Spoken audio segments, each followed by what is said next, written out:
try to fly.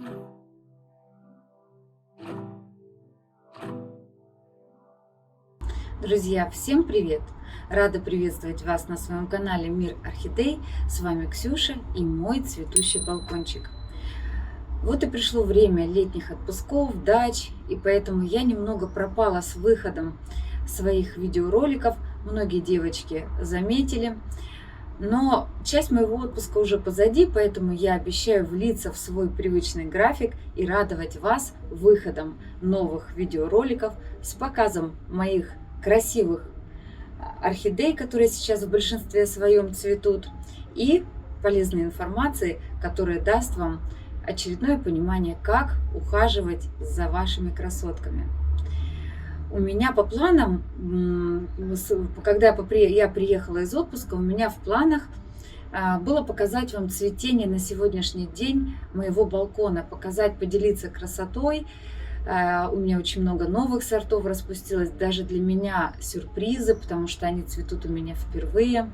Но я получила подростка в размере 2,5, и при детальном рассмотрении орхидейки я увидела, что есть проблема на шее. У нее оказалась сухая гниль. Конечно же, я связалась с продавцом, она не отказалась, она готова была принять обратно подростка, но я решила оставить ее себе, показать вам, что надо делать в такой ситуации, и попробовать побороться за жизнь растения.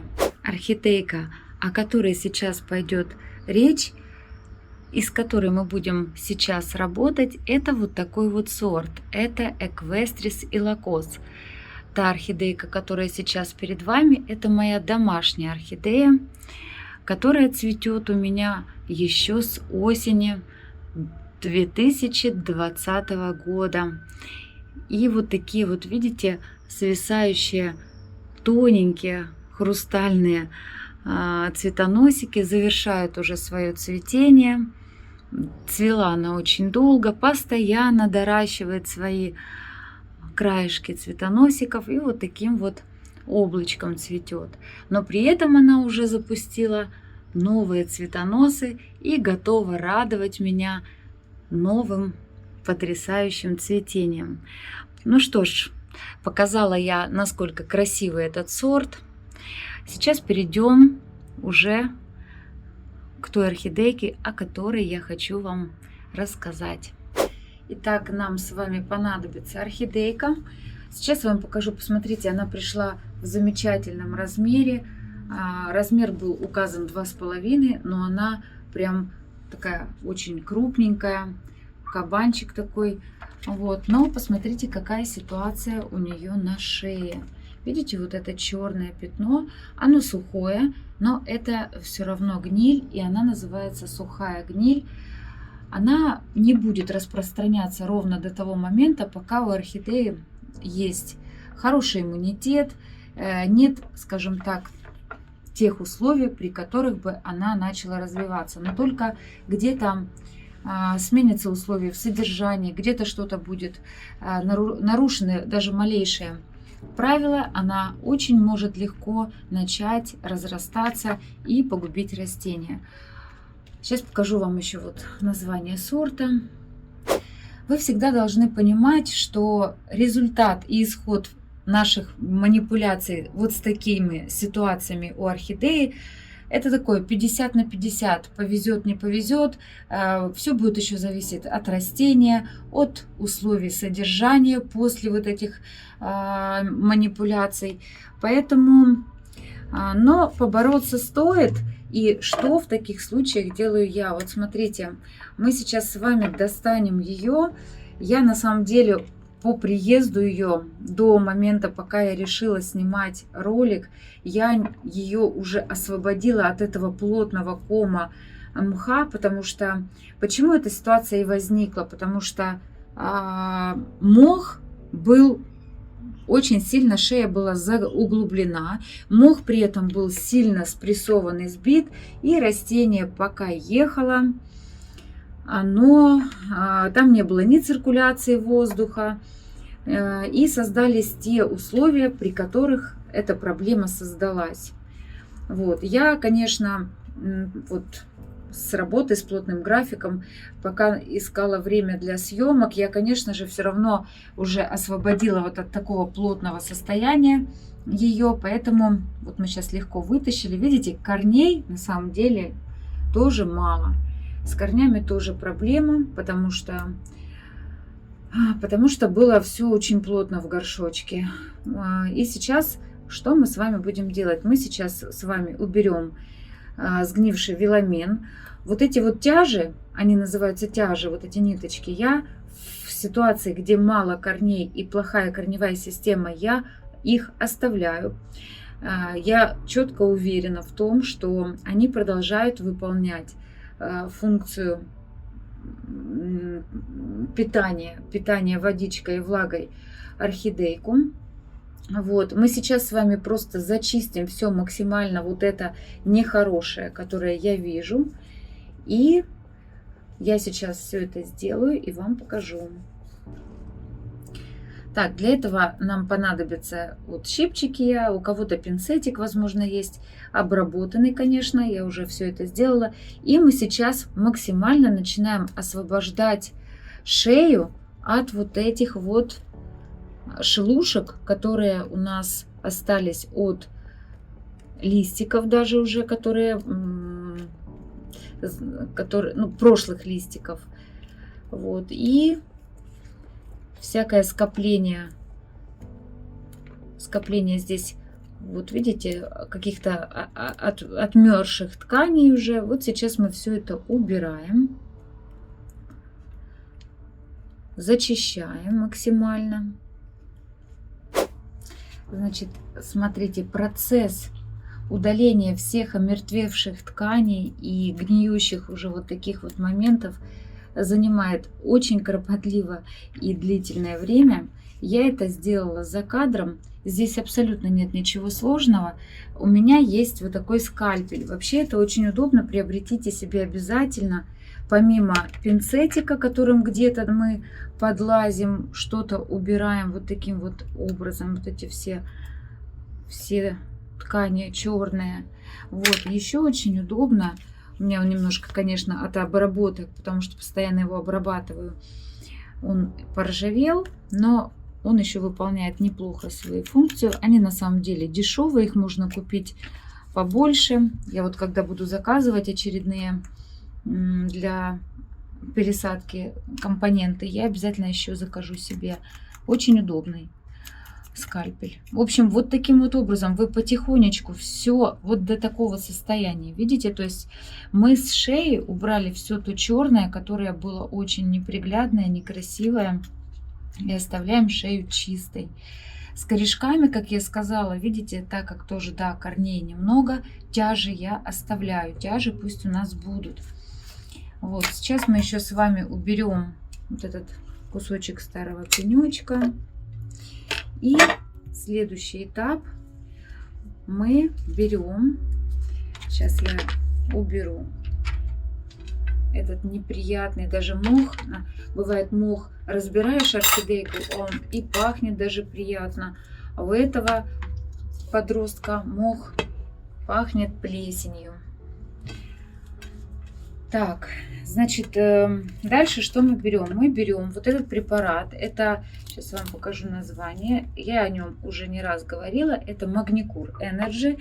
Раньше он назывался Привикур. Это одна и та же торговая марка. Вот. Он используется, он очень хорошо работает против корневой гнили. Поэтому что мы делаем? Он разводится при корневой гнили на 3 мл на 2 литра воды. У меня будет здесь 1 литр, поэтому я беру 1,5 мл. Водичку я взяла еле-еле теплую, но она, чтобы немножечко теплая была, чтобы мы сейчас стресс растению не устраивали. Вот, и мы берем и орхидейку. Пока я еще вот это место не зачищала, проблемное. Мы сейчас берем ее и всю, абсолютно всю вот так вот окунаем в водичку и даем ей таким образом поплавать, полежать в воде с этим препаратом около 30-20, где-то вот, ну, до 30 минут, где-то минут 20. Таким образом, сейчас у нас орхидея не только корешками она питается, а и листиками. Она сейчас все ткани растения напитаются вот этим препаратом. Ну что ж, 20 минут прошло. Достаем растение, кладем на бумажное полотенце и даем ему просохнуть около 2-2,5 часов.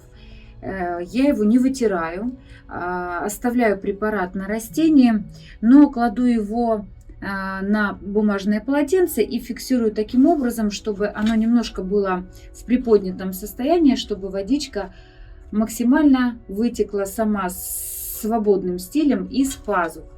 Смотрите, у нас Magnicure Energy – это двухкомпонентный системный фунгицид, который он очень прост в использовании. Но что он делает? Он не только убивает все вот эти вот патогенные микроорганизмы, которые вызывают корневую гниль и вообще всевозможные виды гнилей, он еще и стимулирует растение на образование новых корней, он укрепляет иммунитет и делает растение, в принципе, сильнее и способным бороться и выживать. Поэтому вы об этом препарате можете почитать, о нем много написано, очень такой эффективный и многофункциональный препарат. Я очень его люблю.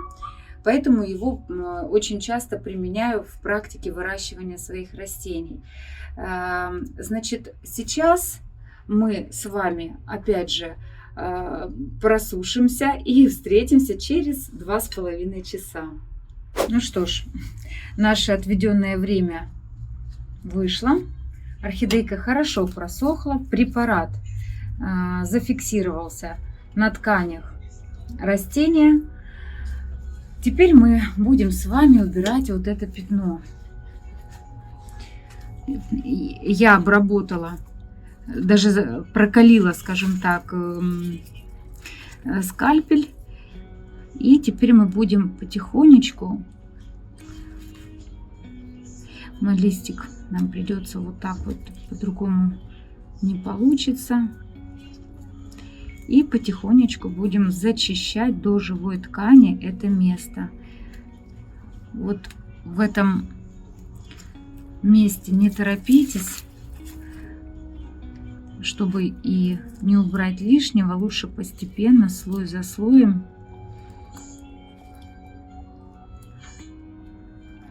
Вот, конечно, я сейчас смотрю, глубоко повреждения, но ничего, сейчас мы потихонечку зачистим.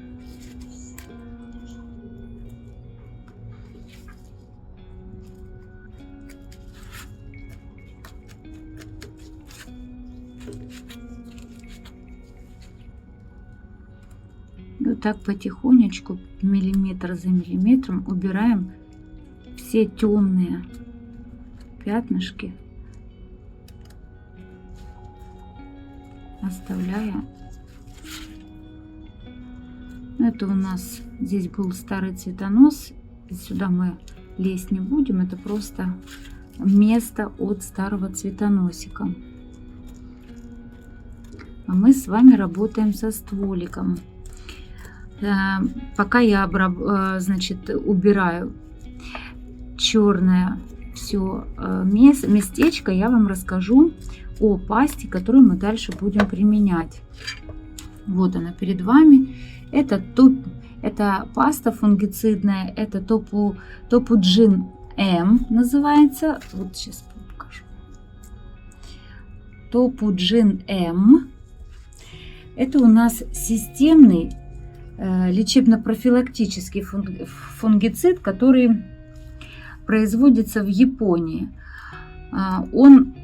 Его можно применять как в качестве профилактики, так и в качестве уже лечения растения. Вот в данном случае Он у нас выступает в качестве лечения, потому что мы сейчас зачистим стволик и обработаем. Паста уже готова к применению. Она бывает там в двух формах. Такая порошком ее надо разводить, и уже готовая паста. Вот чем хороша эта паста? Она работает против многих грибковых заболеваний, которые вызывают стволовую гниль и всевозможные там бурую пятнистость, паршу, ржавчину, мучнистую росу. В общем, она там работает на массу вот таких вот всевозможных заболеваний. Вот. И то, что мне всегда очень нравится, когда препарат с ним легко, то есть он готов к применению и прост в обращении.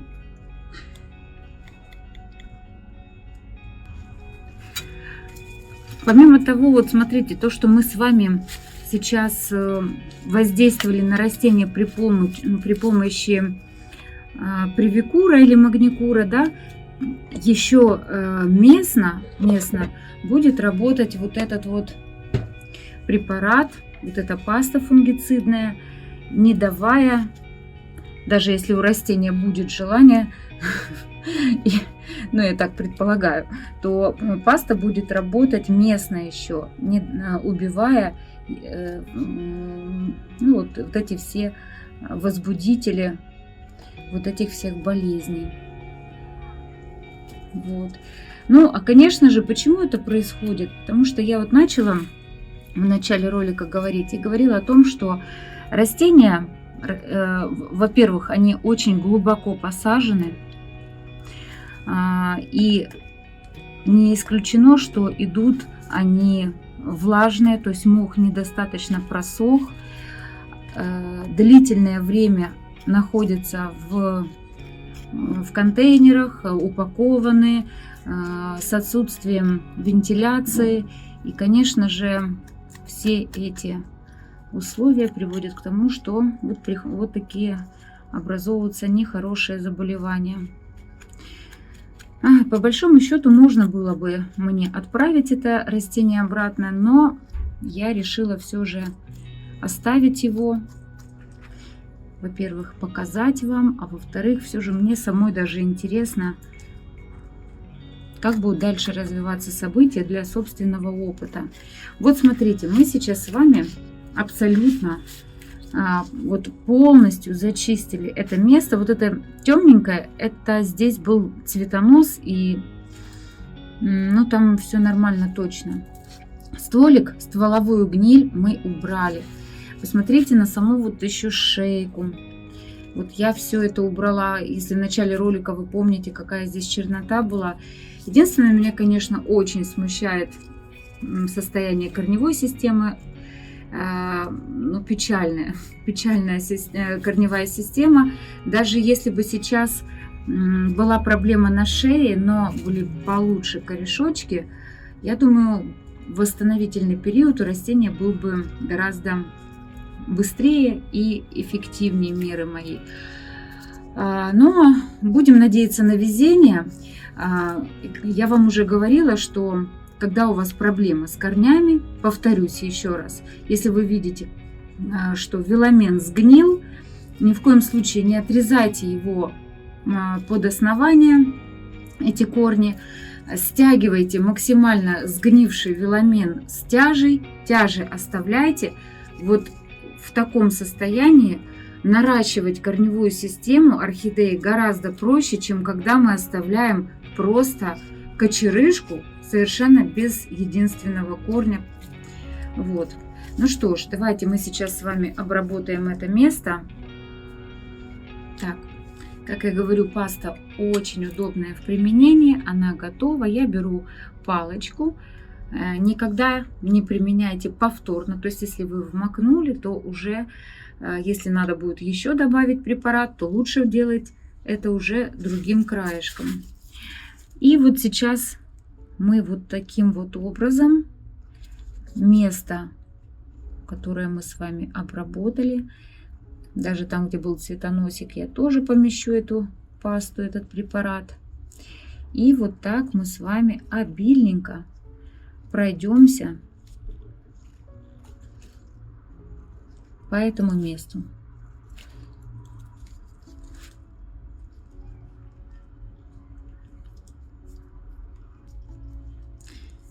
Немножечко я остатки, которые у меня на палочке, вот так вот буквально, это остатки. Больше я не брала дополнительную пасту, просто мы сейчас вот так вот пройдемся. Шейку, где я тоже здесь немножко подрезала, я тоже обработала. Вот и все. Сейчас это место просохнет, буквально совсем немножко времени, и мы будем высаживать уже ее в горшочек. Для этого нам с вами понадобится, так как она у меня была, орхидейка ж приехала, как все азиаты, в мхе, и садить я буду тоже в мох. Я его уже подготовила, это мой любимый новозеландский мох. И я возьму немножко коры. Кора у меня фракция 12-18, я взяла помельче. Кору я буду добавлять вообще процентов 10. Это как такая некая добавка для основы, все же будет мох. Кора кое-где будет встречаться для того, чтобы орхидейке было интересно сидеть в этом горшочке. Итак, хоть паста у меня просто уже маловато времени, но мы уже будем высаживать. Дома вы дайте возможность пасте, допустим, когда вы будете ее применять, максимально высохнуть. Вот, но мы сейчас с вами будем уже высаживать. Почему? Потому что мы это место все равно не будем углублять. Запомните, вот такие проблемные места, там, где была гниль, мы никогда не должны углублять, либо давать возможность растению контактировать с влагой, ну, во всяком случае, первое время точно. Поэтому, когда мы сейчас высадим ее, мы вот это место, которое мы вырезали и обрабатывали, мы не будем, субстрата вообще никакого здесь не будет.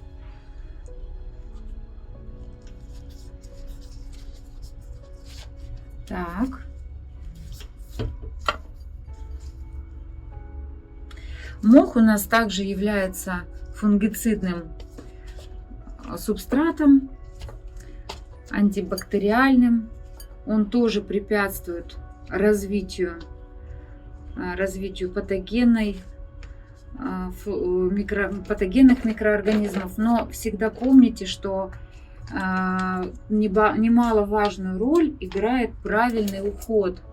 То есть, если, конечно, переливать, делать болото, то даже мох не поможет. Так, сейчас я возьму свою палочку. Так, немножко мы кору распределим равномерно, чтобы она блином не лежала у нас. Мы ее вот так вот распихаем, подпихнем. Так, здесь самое, конечно, сейчас сложность будет составлять, высадить таким образом орхидейку, чтобы, конечно, у нас стимулировать на выход новых корней из шеи. Вот с одной стороны, ну, сейчас я уберу, потому что у нас свет уже вторая половина дня, и света уже не так много. То есть нам надо, чтобы корешки у нас выходили, новые корешочки из шеи. Поэтому, конечно, всегда заглубление, небольшое заглубление растения ведет к стимуляции выхода новых корней. Но у нас сейчас же проблема с одной стороны, поэтому это место мы с вами не можем заглублять. Мы даже сейчас с вами положим кусочек пенопласта, когда закончим посадку, и положим, чтобы орхидейка не касалась мха. Кору я кладу больше, как я называю это, вкусная приправка. Она особой роли здесь не играет, но выполняет такой, мне нравится и эстетический вид, когда есть комбинация коры, и еще, вернее, мха и еще одного компонента, это кора. Вот, в основном это, конечно, посадка называется в мох. Кора это здесь для красоты. Так.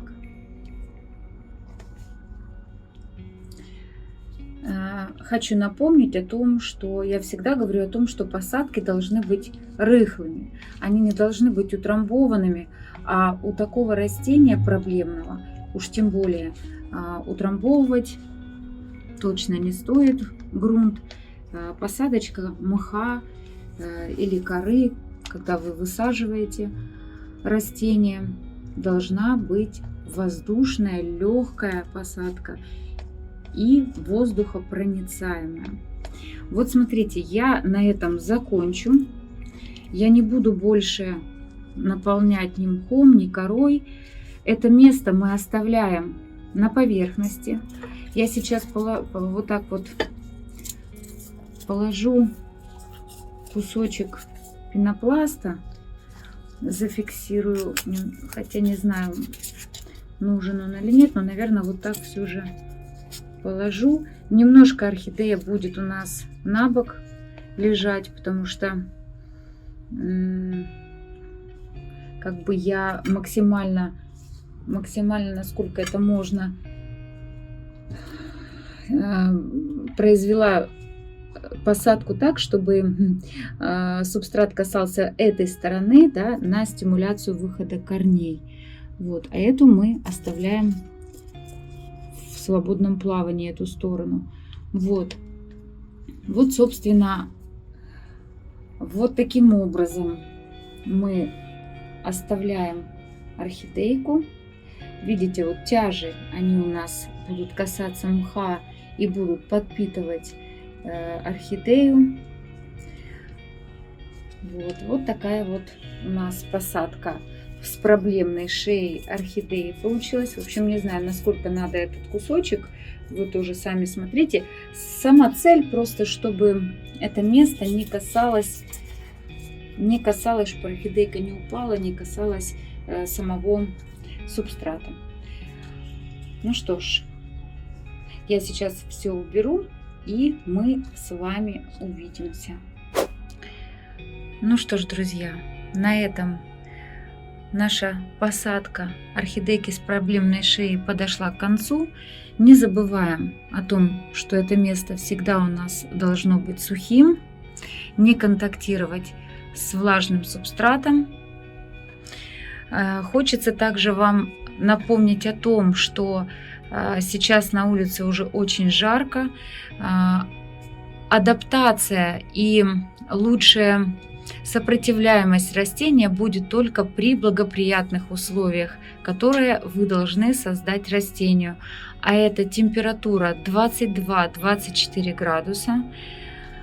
Желательно влажность воздуха не менее 55%, циркуляция воздуха.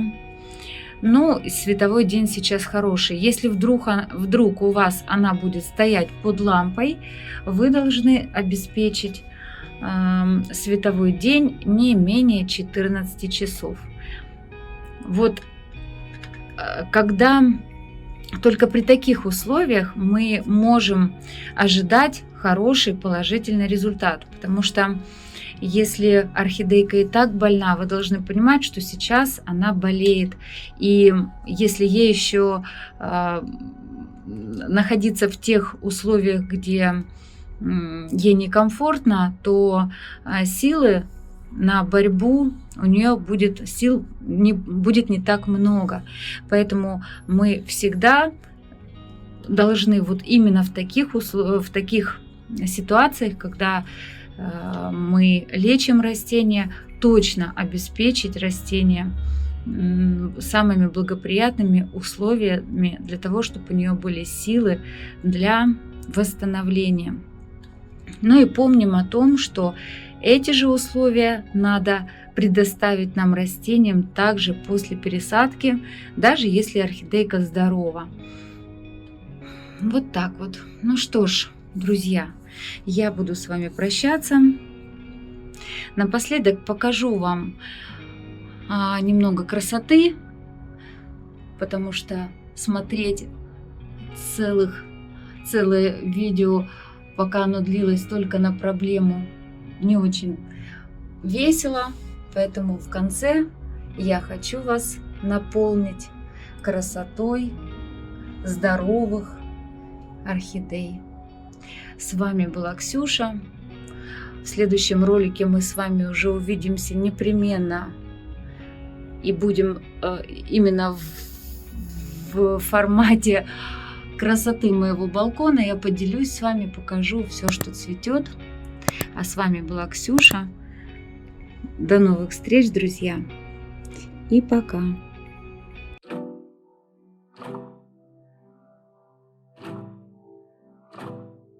Try to fly